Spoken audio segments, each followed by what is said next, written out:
Titled The Painter's Progress, the exhibition at the Newcastle Region Art Gallery follows the career of William Dobell from the 1940s through to the 70s. It's the single largest collection of works by Dobell to be shown and shows the artist's work from tiny sketches to detailed paintings. Most people would consider him to be the leading portrait painter in Australian art history and certainly one of the best portrait painters during the 20th century. He has won the Archibald Prize, a famous portrait painting prize, 3 times, and the paintings really speak for themselves. The collection includes Dobell's best-known work, including his Archibald Prize-winning paintings of Margaret Olley and the controversial portrait of Joshua Smith. That work was severely damaged by fire in 1958 and has rarely been displayed publicly. Despite the controversy, Dobell is now regarded as one of the finest painters of the 20th century and certainly Newcastle's most famous artist. William Dobell worked in Europe and then travelled back to Australia, and he was part of a group of artists that really made Australian art international. Despite his leading reputation, Dobell's confidence was shaken by the controversy surrounding his 1943 Archibald Prize, and he lived his last years away from the spotlight on Lake Macquarie. The exhibition will be open until July 6. Jenny Crouch, NBN News.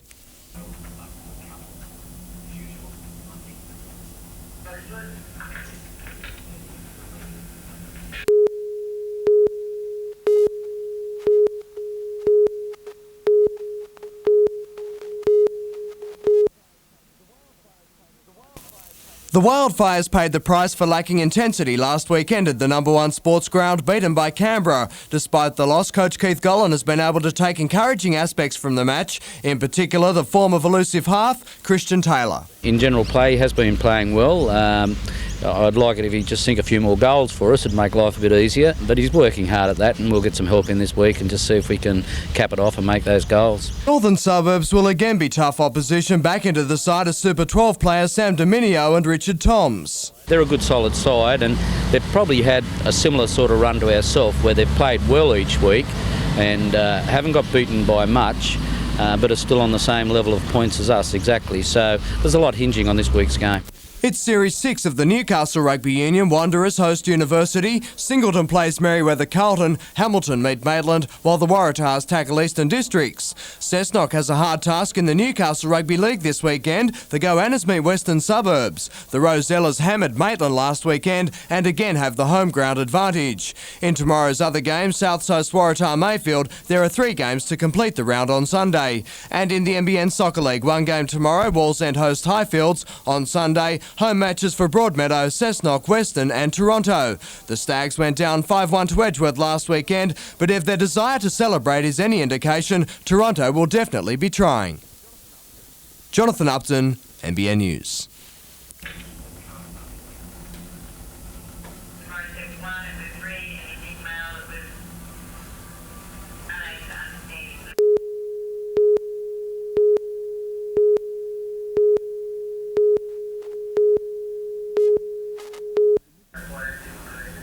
Just after midday, police from the Major Crime Squad swooped on Cardiff's normally busy Commonwealth Bank. A short time before, a man wearing a black tracksuit and balaclava and brandishing a pistol jumped the counter and demanded money from 2 tellers. A moderate amount of money was taken. A getaway car stolen earlier from a nearby car yard was found ditched a few blocks away. Police suspect the same offender may have been responsible for similar hold-ups at Adamstown, Mayfield, Swansea and the Junction over the past 6 months. We are looking at similarities, other offences that have been committed over a period of some 6 months, similar to the one at Cardiff earlier on today. And overnight, a separate hold-up at Dora Creek, south of Toronto, when 2 armed bandits burst into the Workers' Club just after 9. More than a dozen patrons and staff were ordered to lie flat on the floor as tills and coin boxes were emptied. A barmaid who survived a similar hold-up at the club a year ago was last night dragged by the hair and forced at gunpoint to open cash registers. Emotionally shattered, she is undergoing counselling. Police again suspect an organised gang is involved. We're looking at similarities between the Dora Creek offence, one at Swansea and another one at Mangrove Mountain. Again, also today, changing subject.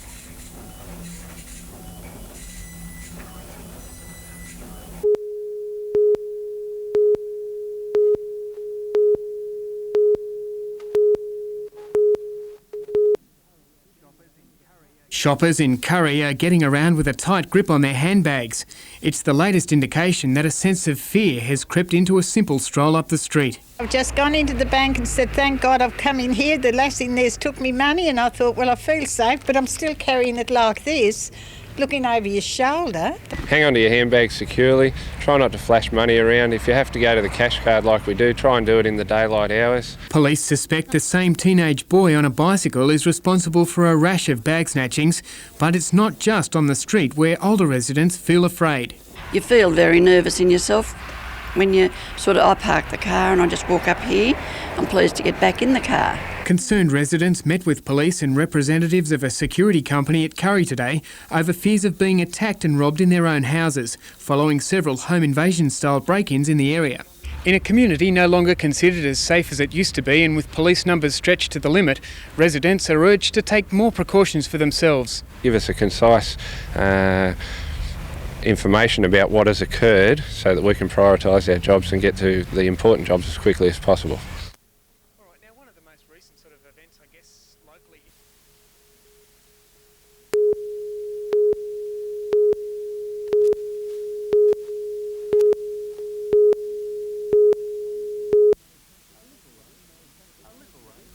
A little rain may have sunk the nights on the weekend, but croquet goes ahead, rain, hail or shine. Thankfully today it was the latter, the players making the most of the near-ideal conditions on day 2 of the National Park Croquet Tournament. Spoil sports may suggest the average age of the players correlates with superannuation more than sport, but the face of croquet is changing.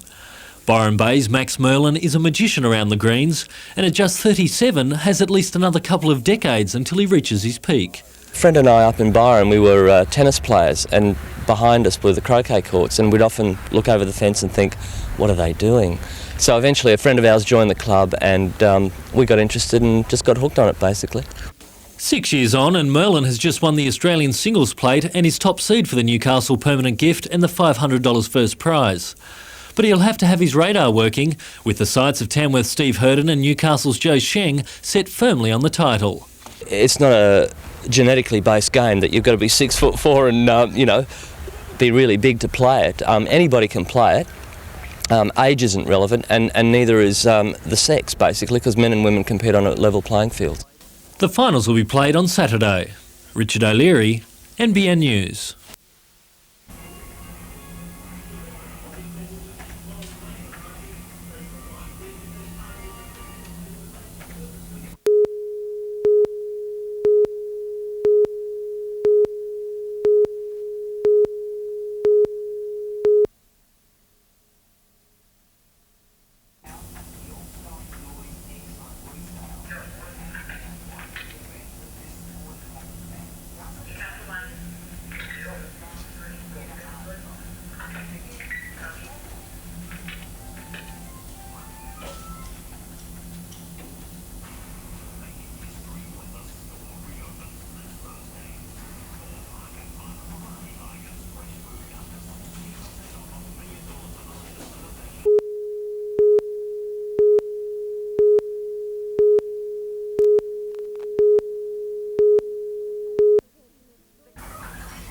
The Catholic Church in Australia has conceded it's time for change. With many women querying their role in the church, they've embarked on an ambitious project to find out what female parishioners really want. At the Newcastle Maitland Diocesan Complex today, representatives from the clergy and the research project sat down to listen. The ultimate aim really is to collect information so that we can plan better as a church. How can we be more faithful to our mission, which includes a vision of women and men as being equal in dignity and rights? Ms Cornish says the hearings are vital to their research, enabling them to hear firsthand what women feel. We're hearing about their life experiences, we're hearing about the ways in which they participate in the church, the different kinds of barriers that they might experience, and their ideas for how we should move forward into the future. For parishioner Judy Massey, it was a chance to express long-held views. I would like to see the women and the men participating in the church, and not just going to the Mass, but in all other aspects of the church's work. 18 more hearings will be heard throughout the country until late July. The information will then be collated and presented to the bishops next year for analysis. Sarah Griffiths, NBN News.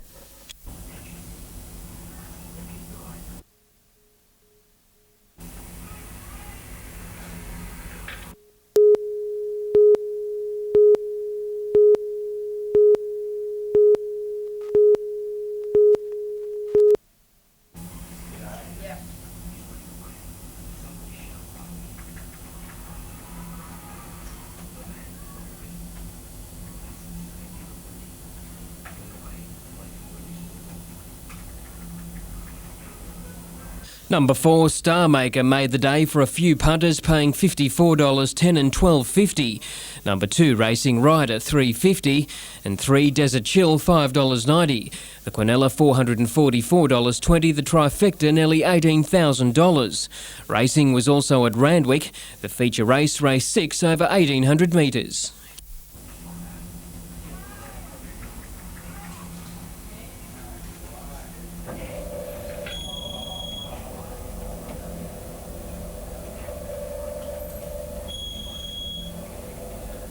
Gold Ruler paying $6.80 and $2 even. Alair Bandit $4.40 and Third Irish Bluff $1.60. The Quinella $66.40. The Trifecta $408.50.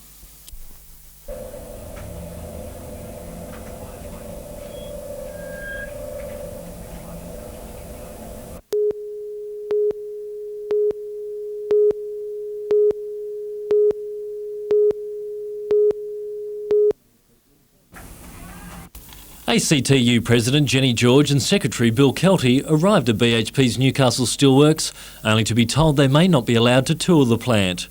A few frantic phone calls ensured the inspection did go ahead, the workers telling their union exactly what they wanted. All I can say is, if you don't try and fight hard to defend your jobs, well, you know in advance you're going to lose automatically. The ACTU passed a resolution at its meeting in Newcastle today to support further strike action as it prepares for tomorrow's national steel stoppage. What it takes is the government, the federal government, to understand it must lead on this issue.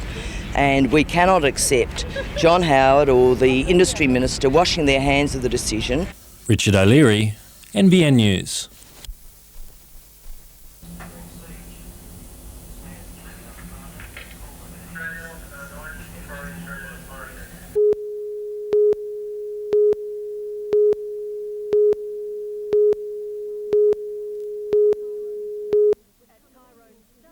At Tyrone Stud, it's become an annual tradition to turn on the entertainment. And this year was no exception as Jack Johnston opened his property for a range of events. It may be Horse Week, but the sheepdogs drew the early crowds with the yard dog trials, Jim Marshall and his dog clinching first place. Top riders Lisa Martin and Michelle Buckley followed with a dressage performance to music. In contrast, Clydesdales put their might and agility to the test with an obstacle course. Some managed the manoeuvres easily, despite a few hangers-on. Elsewhere, the Scone Horse Festival Triples was underway, the men's bowling carnival drawing competitors from the Central Coast, Sydney and the Northwest. With $3,000 in prize money up for grabs, competition has been tough. The finals finishing later tonight. Sarah Griffiths, NBN News.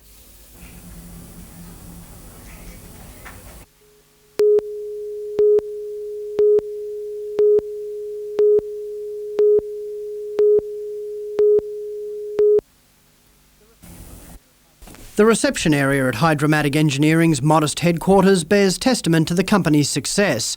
Now it can add the New South Wales Company of the Year award to the trophy cabinet. Managing Director John Woods, who was named Hunter Businessman of the Year in '96, says this award belongs to his workforce. It's a credit to all the people that work for this company, both on the design area and the manufacturing area, for the equipment that we do build. Hydromatic specialises in drilling and bolting machines to be used underground in areas such as mining and road construction. The company already claims 90% of the Australian market and exports to 13 countries, including the United States, China and England, and soon Iran. John Woods says his firm's future now depends on export success. However, he feels the federal government isn't doing enough to help small exporters. In fact, I think they're making it harder every year that we see new governments. It gets harder. Meanwhile, Newcastle photographer Paul Foley has been honoured at the recent National Print Awards. He received a gold medal in the annual report category for these shots which graced the Medical Benefits Fund 1995-96 annual report. Phil Hind, NBN News.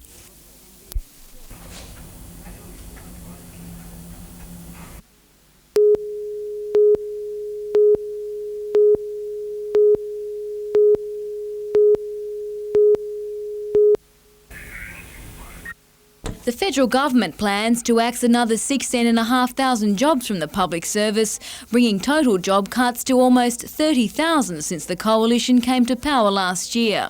Outraged, the union movement says enough is enough. We're embarked on an industrial campaign, but of course we're very keen to work with the community and in any way possible to try and turn the government back from its course of cutting services to regional Australia in particular. In a show of unity, more than 300 public servants walked off the job in Newcastle today as part of an ongoing industrial campaign. The CPSU members determined to join in a string of half-day strikes across the nation that will begin on Monday the 26th and run for 2 weeks. ACTU President Jenny George issued a warning that public servants in areas of high unemployment may be forced to work for lower wages if the government scraps the award system in the public sector. If you're doing a job at a particular level of your award classification, you're entitled to equal pay for work of equal value, and that's a fundamental principle. Simone Cobb, NBN News.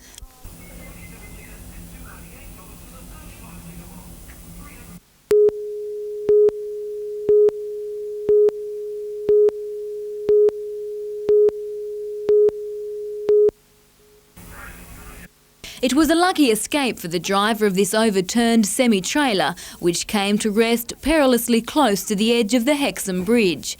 At around 6:30 this morning, the northbound truck lost its load of metal sheeting as it came off the New England Highway onto the bridge.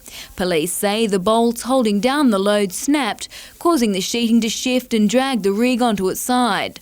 Although shaken, the 41-year-old driver from Wollongong escaped unharmed. Spilling out over the roadway, the sheeting obstructed traffic for more than 7 hours while crews worked to clear the wreckage. The flyover is earning a notorious reputation for truck rollovers, with 6 believed to have occurred in the last 5 years. Simone Cobb, NBN News.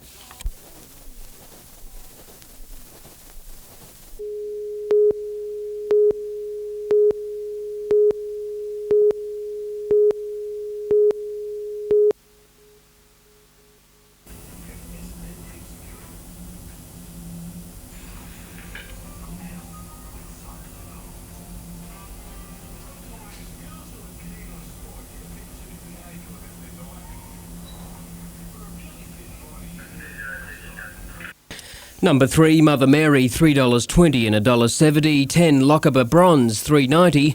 Number 1, Hawala, $2.30.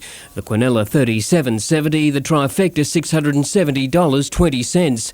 And tomorrow's Sydney Harbour Casino Scone Cup has attracted an outstanding fill to the popular Upper Hunter track. And top jockeys Darren Beedman, Larry Cassidy, Grant Cooksley and Len Beasley will all ride at the meeting. Gary Harley's Scone Cup trifecta is Green Waters, Cover the Franks and Jovial Dancer.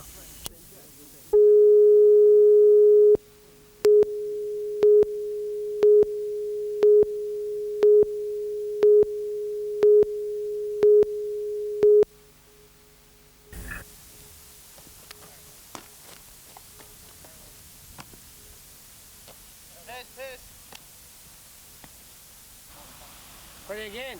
Wally.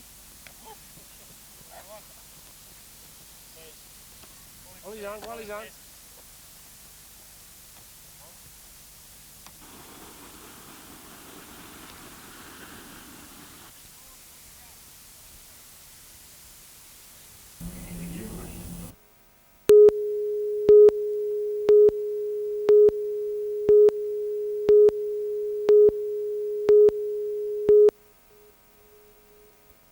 The Knights grouped at Marathon Stadium this afternoon for the trip to Sydney.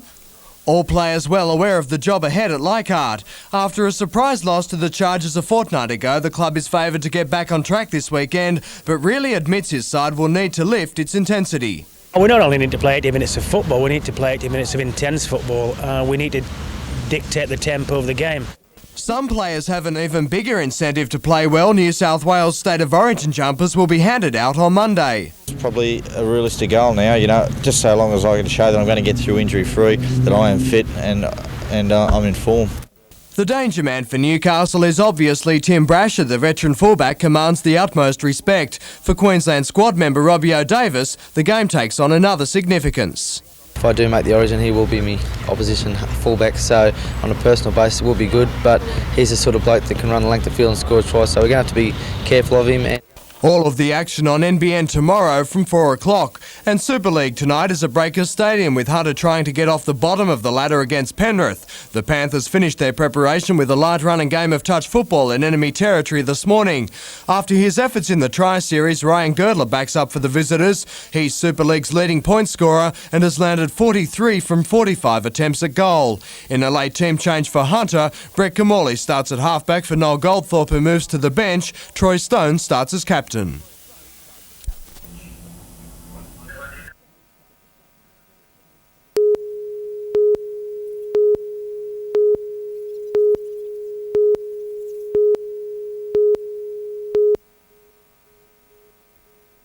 When Newcastle Council voted on Tuesday not to rezone the site for the Holiday Inn Hotel, it did so in the knowledge the state government would step in. Planning Minister Craig Knowles is now the consent authority for the hotel, sidelining the council from the decision-making, a move applauded by the Chamber of Commerce. We have a council here who doesn't have any interest in wanting to help the business community create jobs, and it was very serious, and I believe this was the last straw, and the Chamber is certainly very thankful that the Minister has stepped in to help. Mr Peterson warns investor confidence in Newcastle has been set back years by the council, confidence which will be essential in the wake of BHP's decision to close its steelmaking operations in 1999. The Chamber of Commerce is now taking a hands-on approach to the BHP aftermath. It's to mount a study into where new industries and jobs can be created in the region. What we have to do now is to plan for the future, but we don't wait for 2 years to do it. We do it now, and we do it over the next few months. Mr Simmons believes the region's best hopes are in the service sector, information technology and defence industries, a message the Chamber plans to press home when a Federal Cabinet subcommittee finally visits Newcastle next week to assess the BHP impact. Phil Hind, NBN News.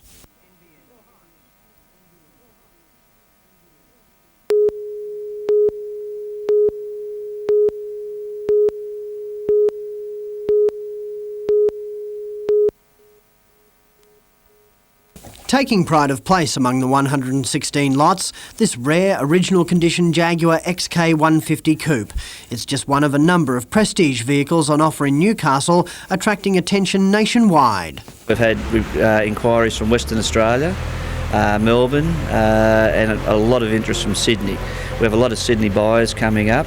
They're very interested in some of the old motorcycles we have in here. The car expected to attract the biggest dollars, a 1981 Bentley Mulsanne. There's something for those who can't see past an MG badge. Among the 8 on offer, this restored MGA Roadster. However, the auction offers something for everyone, from the ever-popular Morris Cooper S to more modest vehicles like this 1966 Humber Vogue. There's also plenty for those who don't mind getting their hands dirty. This 1906 buggy will require some tender loving care. The horsepower options will be up to its new owner.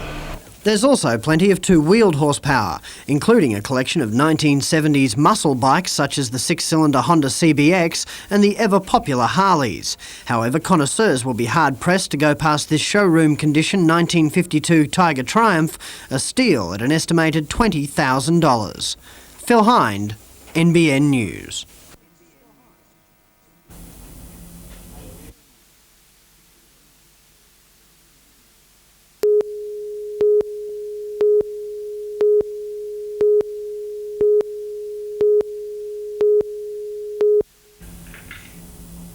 Back inside to Ross, in turn to Kumorley.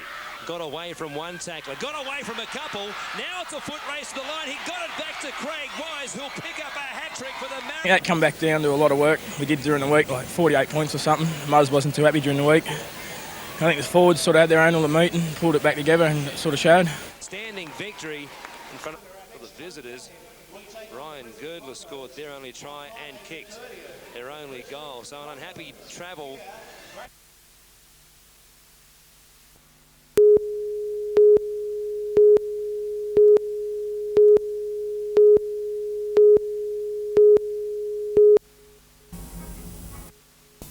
Lakes United has been rarely troubled this season, but the Bulldogs put that record to rest at Curry Sports Ground. Buoyed by an enthusiastic home crowd, the locals were far from outclassed. 4-0, Lakes did just as expected. The competition's best attacking team hit top gear to level it all up. With a lot on the line, the match got out of hand. And while it's unsure who won the fight, Lakes finished too strongly in the football. They came back from a 2-point halftime deficit to win by 5.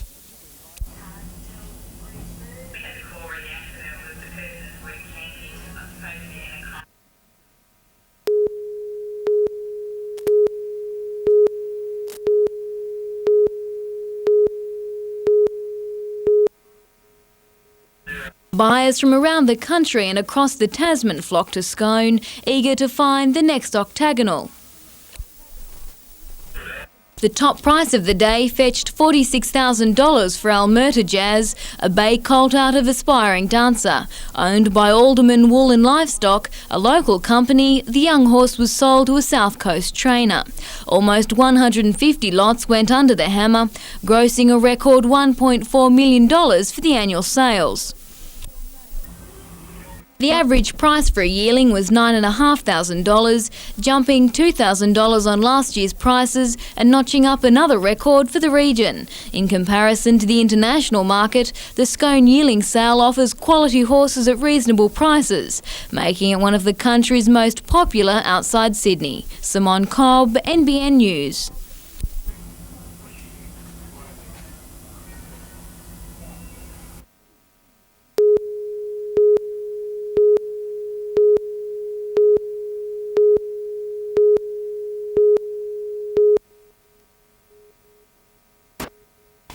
BHP's administration building didn't quite provide as grand an entrance as a Crown Casino for the man whom unions have nicknamed Blackjack.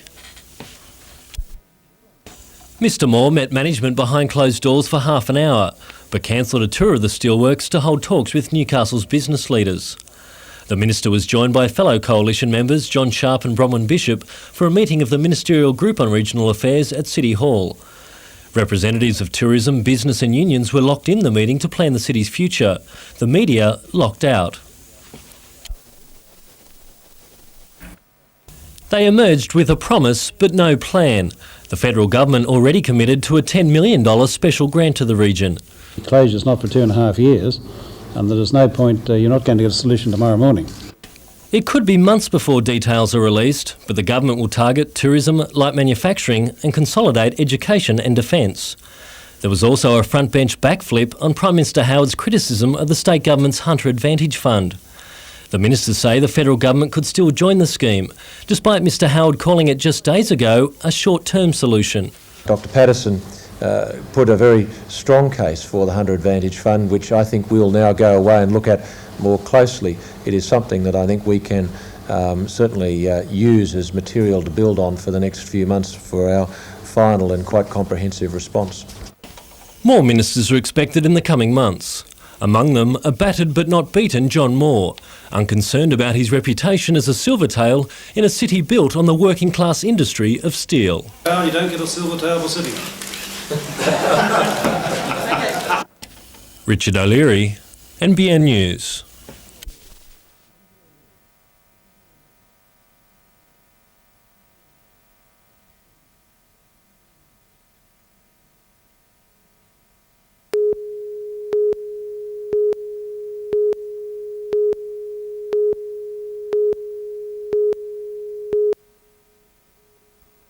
There's an undercurrent of uncertainty sweeping through the management of the fishing industry. Fishermen, Greens and the state opposition claim reforms are being driven by bureaucrats putting hundreds of jobs at risk. All agree that reform is needed, but efforts of shared management have broken down and the government is moving towards restricted fisheries policy, similar to limitations forced on the forestry industry. Compensation for fishermen walking away from their livelihoods is one of the main areas of concern. Minister for Fisheries Bob Martin today announced another committee known as FRIC, the Fisheries Regulation Implementation Committee, involving representatives from commercial and recreational fishing, as well as unionists and environmentalists. The committee will meet for the first time in June.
Cold weather and gloomy skies didn't deter hundreds of keen adventure lovers on day one of the three-day show.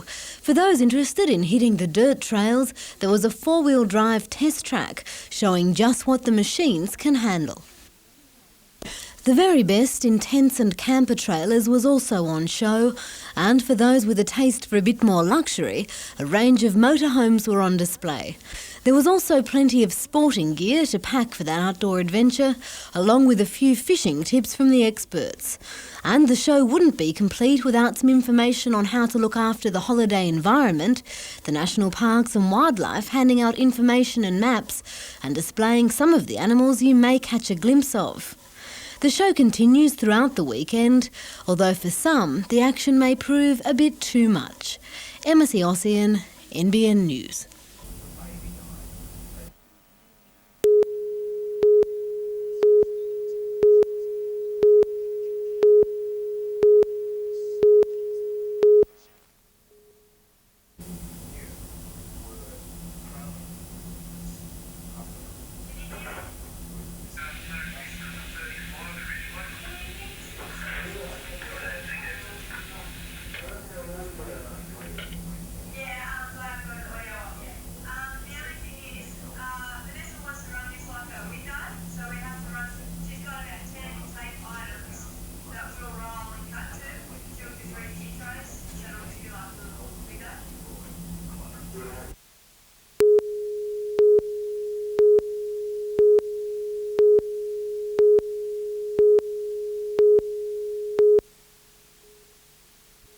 Staff arrived at the Newbold Bowling Club at Mayfield this morning to find each of the club's 13 poker machines opened and emptied of cash. They've gone had a bit of fun in there. They've trashed the poker machines and ripped the hoppers out. The thieves entered the club through the front door by simply removing a pane of glass. Once inside, the door to the bar was jemmied and the alarms cut. The robbers then went methodically from poker machine to poker machine, emptying the coin hoppers of Saturday and Sunday night's takings, a figure estimated in the thousands of dollars. The cigarette machine also fell victim. It's thought the robbers may have been disturbed. A backpack containing tools and oxyacetylene equipment was left on the bar above the club's safe. Meanwhile, a safe is at the centre of police investigations after the discovery of a burnt-out car on a bush track at Warners Bay this afternoon. The fire brigade found the car after nearby residents noticed a pall of smoke. In the boot was a small safe with a hole cut in the side. Police say the white Ford XD was stolen in the Newcastle area yesterday. However, at this stage, there are no reports of a stolen safe. Phil Hind, NBN News.